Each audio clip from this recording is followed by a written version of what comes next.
प्रतापगढ़ नाम के एक राज्य में रामबल्ली नाम का एक लकड़हारा रहता था। रामबल्ली बहुत ही चतुर, चालाक और भला आदमी था, परंतु वह बहुत ही गरीब था।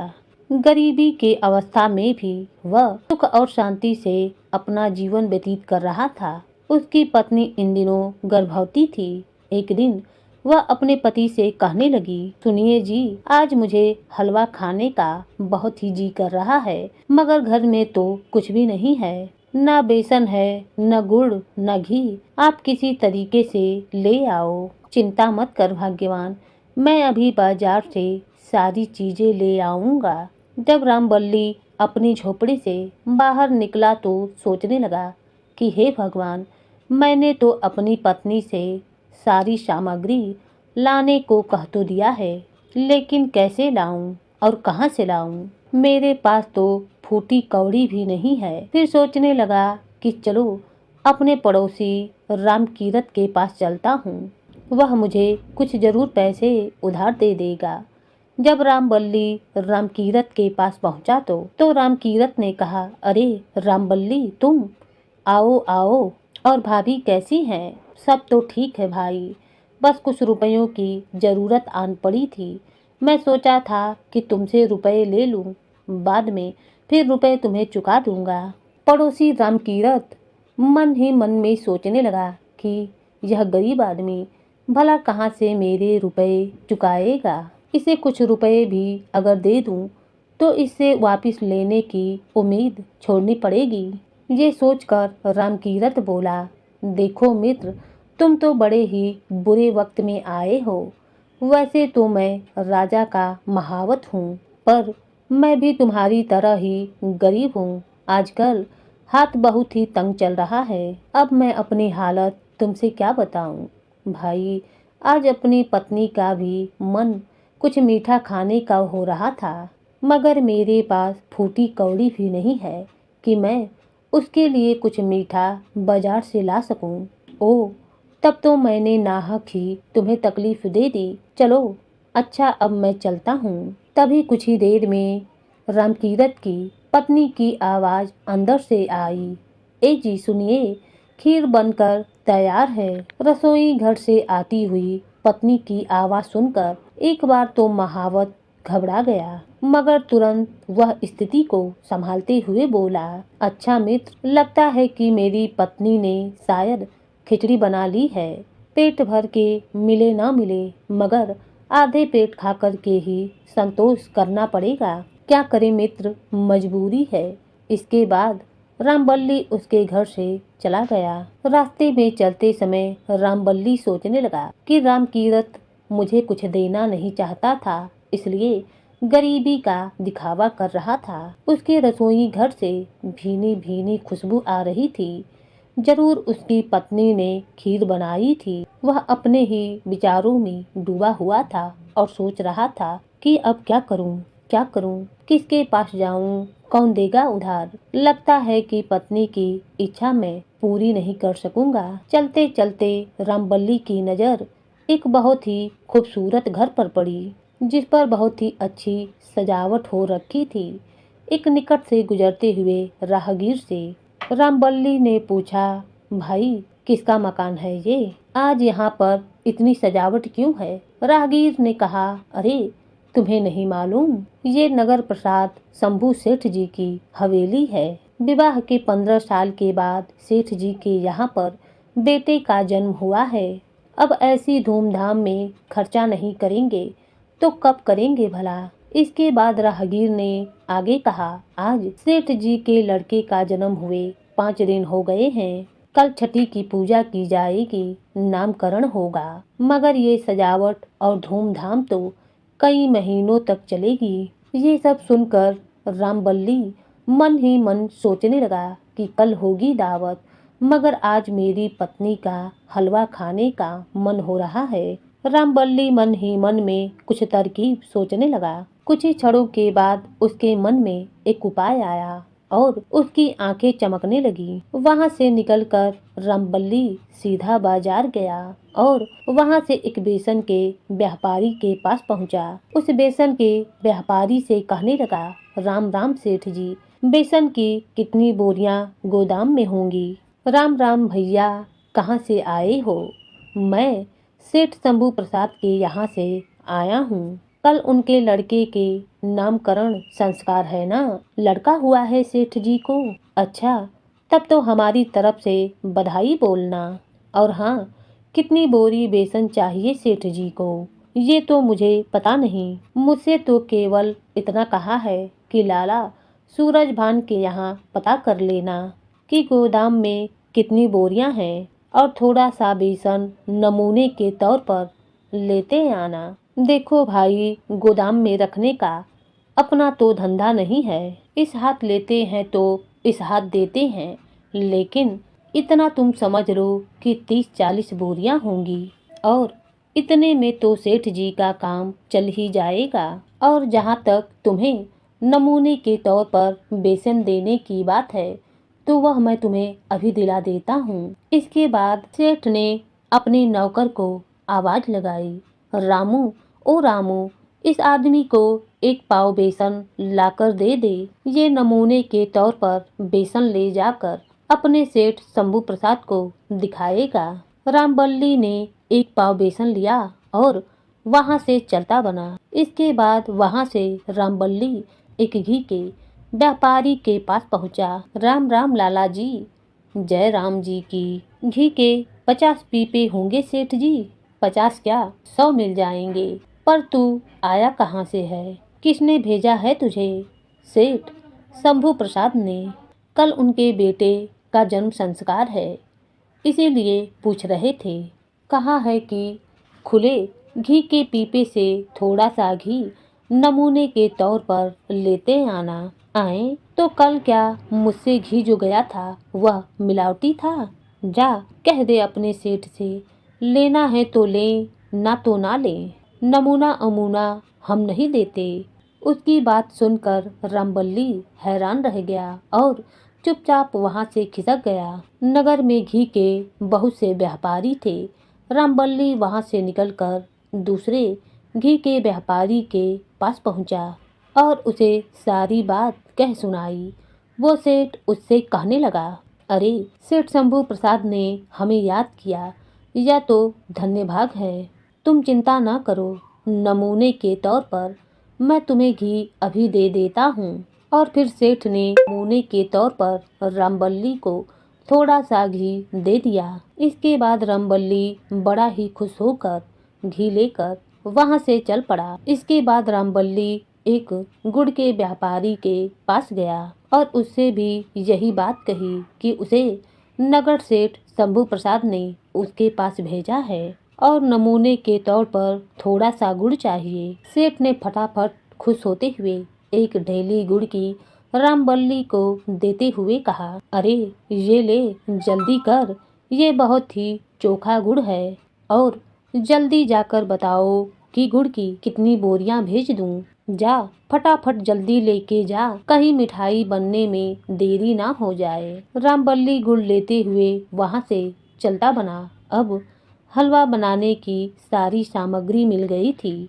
वह शाम के समय अपने घर पर पहुंचा और अपनी पत्नी को सारी सामग्री दे दी। पत्नी बोली, अरे आप सारा सामान ले आए?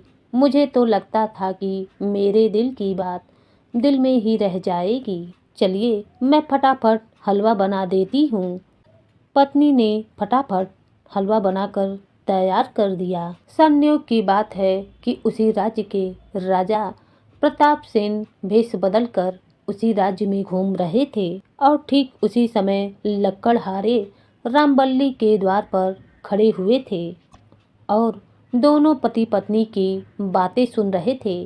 रामबल्ली ने अपनी पत्नी से कहा, सुनो भाग्यवान, तुमने हलवा तो तैयार कर दिया है, मगर इसे हम अभी नहीं खाएंगे। क्यों?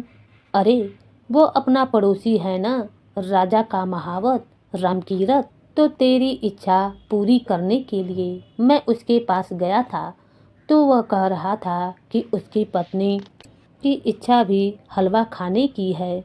अगर वह इस वक्त यहाँ पर आ गया तो मुझे ना चाहते हुए भी हलवा उसे और उसकी पत्नी को देना पड़ेगा। तो फिर तो हमारे हिस्से में क्या आएगा। हाय राम, अब तो मैं दिया बाती भी ना जलाऊंगी, अंधेरे में ही हम दोनों बैठकर हलवा खा लेंगे। दोनों पति पत्नी ने ऐसा ही किया। वो दोनों अंधेरे में ही बैठकर हलवा का मजा लेने लगे।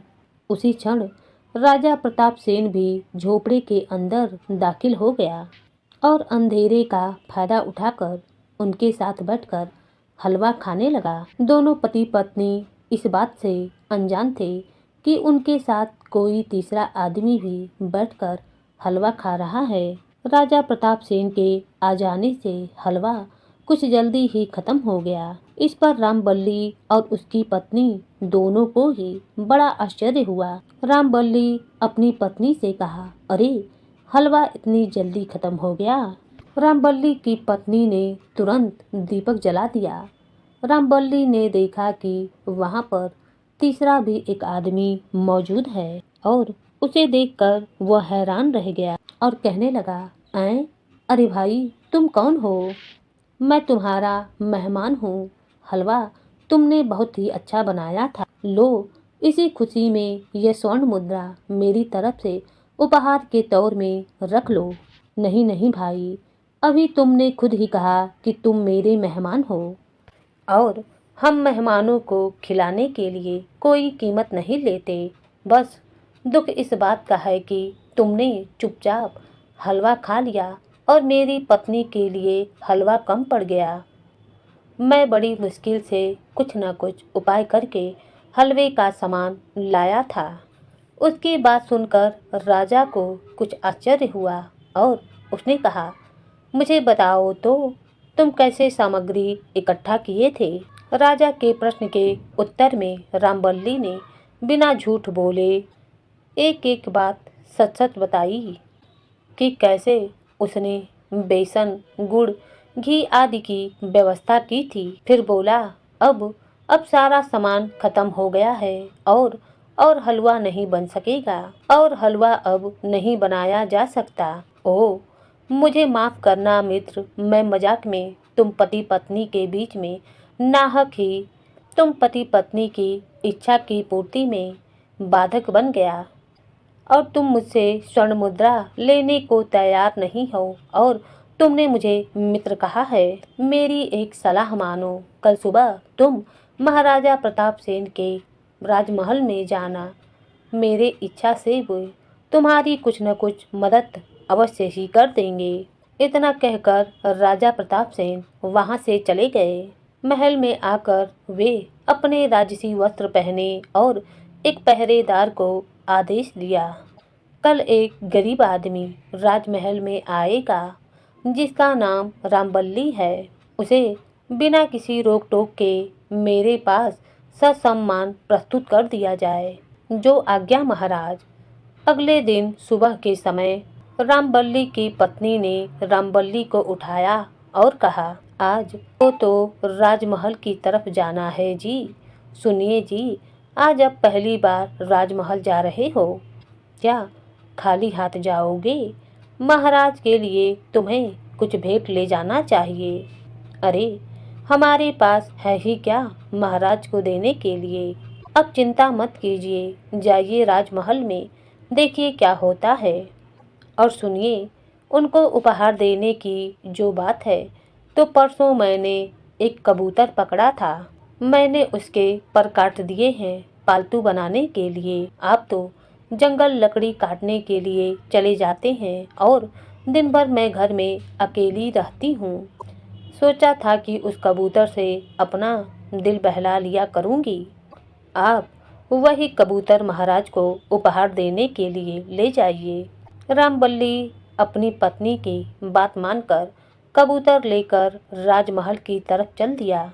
ठीक उसी समय राजा प्रताप के सैनिकों ने राजा प्रताप के सामने आकर कहा कि एक दूत उनसे मिलना चाहता है। दूत को महाराज के सामने उपस्थित किया गया। दूत बोला, महाराज की जय हो, मैं चंद्रसेन राजा का दूत हूँ। हमारे महाराज ने आपके लिए एक पैगाम भेजा है। क्या पैगाम भेजा है राजदूत? हमें बताओ। महाराज, ये पैगाम संकेतित है जो आपको समझना होगा और फिर उसके बाद उसका उत्तर देना होगा। ये कहते हुए उस दूत ने फर्श पर खड़िया से एक घेरा बना दिया और जेब से कुछ दाने निकालकर उस घेरे के चारों तरफ फैला दिए। इसके बाद वह राजा से बोला, यही पैगाम है महाराज, अब आप इसका क्या उत्तर देना चाहते हैं? यह देखकर महाराज कुछ सोचने लगे। उफ, इस दूत ने हमें क्या मुसीबत में डाल दिया। सुल्तानगढ़ हमारे राज्य से 20 गुना शक्तिशाली राज्य है। उनके राजा को अप्रसन्न नहीं किया जा सकता। राजा के समझ में इस पैगाम का उत्तर समझ में नहीं आ रहा था। उन्होंने अपने महामंत्री से कहा कि बताएं कि इस पैगाम का क्या अर्थ है। वह मंत्री और बाकी सभी मंत्री मिलकर इस उत्तर को न बता सके। पूरे राज दरबार में सनसनी और भय का माहौल छा गया। महामंत्री ने राजा से क्षमा मांगते हुए कहा, महाराज हमें क्षमा कीजिए, मेरी समझ से सुल्तानगढ़ के राजा चंद्रसेन के सवाल का उत्तर समझ से बाहर है। राजा सोचने लगे कि उफ, अब हम क्या करें, इस पैगाम का क्या उत्तर दें इस राजदूत को। तभी राज दरबार में रामबल्ली का आगमन हुआ। रामबल्ली ने महाराज को प्रणाम किया। रामबल्ली उन्हें देखते ही समझ गया कि यह आदमी वही है जो रात को वेश बदलकर मेरे घर पर आया हुआ था। राजा प्रताप सेन की नजर जैसे ही रामबल्ली पर पड़ी, उन्हें पिछली रात की सारी घटना याद आ गई। दिमागी रूप से परेशान होने के बावजूद उन्होंने रामबल्ली का बहुत ही स्वागत किया। आओ मित्र, तुम्हारे राज दरबार में आने की बात हम बिल्कुल ही भूल गए थे, इसीलिए तुम्हारे स्वागत सत्कार का कोई प्रबंध भी न करवा सका। महाराज, मैं तो आपका सेवक हूँ और आपके दर्शन के लिए आया था। मेरे लिए तो यही बहुत है कि आपने मुझे पहचान लिया। मैं क्षमा चाहता हूँ, कल मैं आपको नहीं पहचाना था, इसीलिए अगर अनजाने में मुझसे या मेरी पत्नी से कोई भूल हो गई हो तो उसे नादान समझकर माफ कर दीजिएगा। अरे, इसमें माफी की क्या बात है, बल्कि माफी तो मुझे मांगनी चाहिए कि राजा होते हुए भी तुम्हारी और तुम्हारे पत्नी के बीच में बाधक हो गए। राजा और रामबल्ली की बातों का आशय कोई मंत्री न समझ सका। कुछ देर दोनों में बातें होती रहीं। इसके बाद रामबल्ली राजा के चेहरे को देखकर समझ गया कि महाराज किसी परेशानी में हैं। इसीलिए वो बोला, आप कुछ परेशान दिखाई देते हैं महाराज। यदि आप चाहें तो मुझे अपनी परेशानी बता सकते हैं। रामबल्ली अपने कबूतर को झोले में रखकर अपने साथ लाया था। राजा प्रताप सेन ने कुछ क्षण तक सोचा, फिर इसके बाद अपनी परेशानी रामबल्ली को बता दी। राजा की बात सुनकर रामबल्ली ने कहा, तो सुल्तानगढ़ के राजा के इस सवाल ने आपको परेशान कर रखा है। यदि आप आज्ञा दे तो मैं इसका उत्तर दे दूं। यदि तुम ऐसा कर पाए तो तुम्हारा मुझ पर बहुत उपकार होगा। रामबल्ली ने अपने झोले से कबूतर को निकाला और उस घेरे में कबूतर को छोड़ दिया। कबूतर कुछ देरी तक रुका। इसके बाद उस घेरे के बाहर पड़े गेहूं को देखने लगा। इसके बाद आगे बढ़कर उसने गेहूं के दाने फटाफट चुग लिए। थोड़ी ही देर में कबूतर गेहूं के घेरे के सारे दाने खा चुका था। ये देखने के बाद कुछ देर के बाद आए हुए राजदूत ने महाराज से हाथ जोड़कर कहा, धन्यवाद महाराज, मुझे अपने पैगाम का उत्तर मिल गया है। अब मैं यहाँ से चलता हूँ। दूत के जाने के बाद राजा ने रामबल्ली से पूछा, ये बताओ रामबल्ली, तुम कबूतर किस लिए लाए थे?